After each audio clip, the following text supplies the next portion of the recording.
अस्सलामुअलैकुम फ्रेंड्स। आज फिर से हाजिर हुए हैं हम कॉर्ल ड्रॉ के और एक ट्यूटोरियल लेकर। चलिए हम शुरू करते हैं। फ्रेंड्स, पिछली वीडियो में हमने आपको बताया था कि आप शेप टूल कैसे इस्तेमाल करेंगे और उससे डिज़ाइन कैसे बनाएंगे, और हमने आपको एक डिज़ाइन बना के भी दिखाया था। उम्मीद करते हैं कि आप लोगों ने मश्क कर लिया होगा। फ्रेंड्स, आज हम शेप टूल के अंदर और जो दूसरे टूल्स हैं उनको देखेंगे और उनको सीखेंगे। फ्रेंड्स, जब हमने शेप टूल पर क्लिक किया और उसका क्लिक करके रखा, तो हमने देख लिया कि और उसके अंदर दूसरे सारे टूल्स हैं। तो उनका इस्तेमाल क्या होता है और कैसे इस्तेमाल किया जाता है, उसको हम देखते हैं। चलिए सबसे पहले हम एक रेक्टेंगल टूल ले लेते हैं। हमने एक रेक्टेंगल टूल ले लिया, उसके अंदर हमने कलर अभी तक फिल नहीं किया। अब हम देखते हैं, शेप टूल तो हमारा हो चुका है, अब होता है स्मूथ टूल। स्मूथ टूल असल में किसी चीज़ के अंदर जो शार्प होता है और कोने के अंदर जो एक शार्प आपको नज़र आ रहा है, उसको ख़त्म करने के लिए और उसके अंदर स्मूथिंग लाने के लिए इस्तेमाल किया जाता है। चलिए हम उस टूल को इस्तेमाल करके देखते हैं। फ्रेंड्स, इसके लिए हमने थोड़ा सा जूम कर लिया। अब ये देखिए कि इस कोने के अंदर आपको शार्प नज़र आ रहा होगा। हम उसको ख़त्म करके उसके अंदर गोलाई लाते हैं। तो उसके लिए हम करेंगे, माउस का जो लेफ्ट वाला बटन है उसको दबा के रखेंगे और उसके बाद हम ड्रैग करेंगे। तो देखिए इस तरह गोलाई में आ गया, यानी इसके अंदर जो शार्प था वो ख़त्म हो गया। फिर से हम दिखा रहे हैं, इस कोने के अंदर हमने माउस का लेफ्ट वाला बटन दबाया और उसके बाद हमने ड्रैग किया, तो ये देखिए इस तरह हो गया हमारा। तो स्मूथ टूल को हम इसी काम के लिए इस्तेमाल करते हैं। अब हम चलते हैं दूसरे टूल्स की तरफ। फिर से हमने क्लिक किया, उसके बाद हमको नज़र आया है स्मैट टूल। आउटलाइन के अंदर से बाहर की तरफ या बाहर से अंदर की तरफ खींचने के लिए इस्तेमाल होता है, लेकिन हम इन टूल्स का इस्तेमाल नहीं करते हैं, बहुत ही कम इस्तेमाल होता है। आपको दिखा देते हैं। ये हमने ले लिया। लेने के बाद अब देखिए इस तरह हम नीचे की तरफ खींचा। आपको माउस का जो लेफ्ट वाला बटन है उसको क्लिक करके रखना होगा, उसके बाद आपको ड्रैग करना होगा। जिस तरफ आप ले जाएंगे उसी तरफ होगा। अब हम बाहर की तरफ ले जाएंगे तो बाहर की तरफ होगा, अंदर की तरफ लाएंगे तो अंदर की तरफ होगा। यह हो गया हमारा स्मैट टूल का इस्तेमाल। अब हम देखते हैं उसके बाद ट्विरल टूल।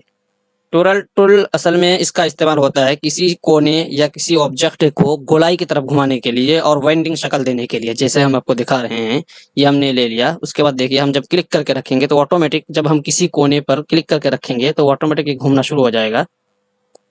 देखिए हमने क्लिक करके रखा, माउस का जो लेफ्ट वाला बटन है उसका हमने क्लिक करके रखा, तो ये इस तरह घूम गया। अब इस पर हम कलर फिल करते हैं तो कलर भी फिल हो जाएगा।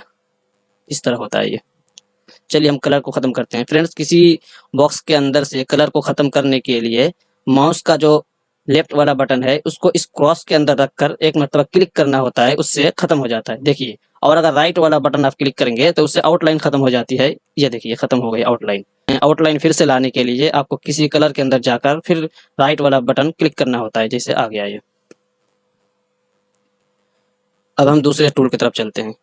Attract and ripple. आपको दूसरे वर्जन के अंदर ये टूल्स नहीं दिखते हैं, 15 से ऊपर के अंदर दिखता है।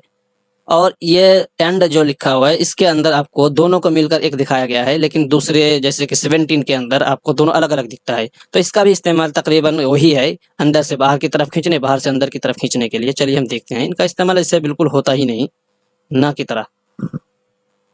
ये देखिए ये। चलिए हम इसको छोड़ते हैं। इसके अंदर दो और ऑप्शन है। देखिए ये वाला ऑप्शन अगर हम क्लिक करेंगे तो इसके अंदर से ये अंदर की तरफ चला जाएगा, इसकी तरफ बाहर की तरफ चला जाएगा। और इसको जब क्लिक करेंगे तो बाहर की तरफ ले जाएंगे तो अंदर की तरफ चला जाएगा। ये देखिए। चलिए इसको हम छोड़ते हैं। अब हम जाते हैं स्मज टूल की तरफ। Smudge tool. अब ये जो टूल है इसका नाम है स्मज टूल।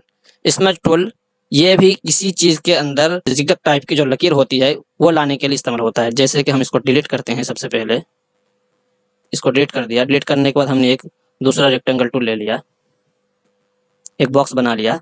बॉक्स बना लेने के बाद हमने इसको क्लिक किया।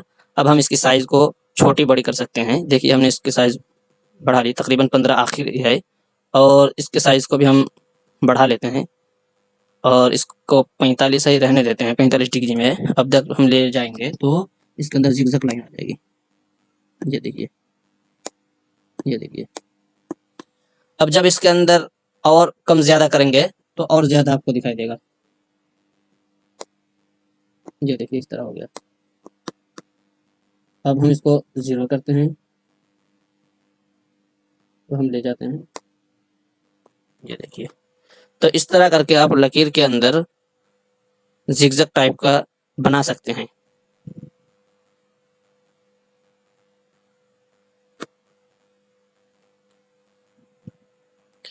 ये आपको स्मूथ टूल्स के बाद जितने हैं ये तकरीबन एक ही तरह का काम कर रहा है, कोई बाहर की तरफ खींच रहा है, कोई अंदर की तरफ खींच रहा है, तो ये अलग-अलग है।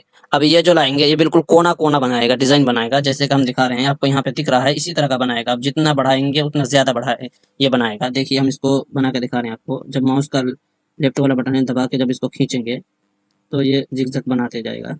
ये देखिए। अब इसको जितना बढ़ाएँगे उतना ज़्यादा बनाएगा। ये देखिए ज़्यादा बना दिया। अब एक रखेंगे तो अलग डिज़ाइन बनेगा। अब हम इससे आपको एक डिज़ाइन बना के दिखा रहे हैं। जैसे हमने इसको डिलीट कर दिया। डिलीट करने के बाद अब हमने दूसरा बॉक्स ले लिया। फिर हमने इसको सिलेक्ट किया। सिलेक्ट करने के बाद हम इसको एक ही लेते हैं। एक लेने के बाद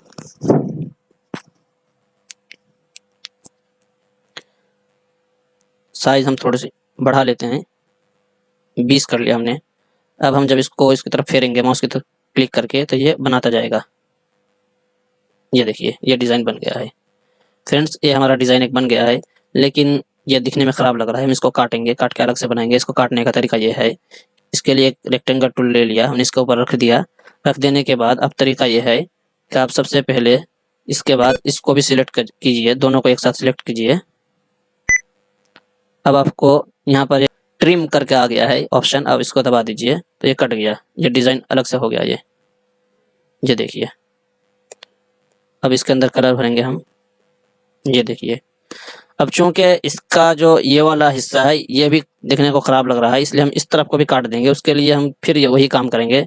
एक बॉक्स लेंगे, बॉक्स लेने के बाद हम इस तरह जहाँ तक अच्छा है रखेंगे। उसके बाद हम शिफ्ट का बटन दबाकर इसको भी सिलेक्ट कर लेंगे। सिलेक्ट करने के बाद आपको ट्रिम का ये ऑप्शन आ जाएगा। अब इसको दबा दीजिए एक मरतबा, क्लिक कर दीजिए, तो आपका ये भी इस तरह भी कट जाएगा। इस तरह काटने के बाद आप देखिए ये एक डिज़ाइन बन चुका है, अच्छा लग रहा है। अब इसको इस्तेमाल कीजिए, इस तरह करके कॉपी कीजिए। इस तरह हमने कर दिया तो ये एक डिज़ाइन बन गया। हम फिर इसको सिलेक्ट कर लेते हैं, फिर हम वेल्ड कर देते हैं। वेल्ड करने से एक बॉक्स बन गया। ये अच्छा एक डिज़ाइन बन चुका है। तो फ्रेंड इस तरीके से हम इसको इस्तेमाल कर सकते हैं, लेकिन इन टूल्स का इस्तेमाल बहुत ही कम होता है। CorelDRAW के अंदर इन टूल्स का इस्तेमाल ना होने के बराबर है। फ्रेंड्स आज की वीडियो में बस इतना ही, फिर आइंदा वीडियो में मिलेंगे इंशाअल्लाह। अस्सलाम वालेकुम।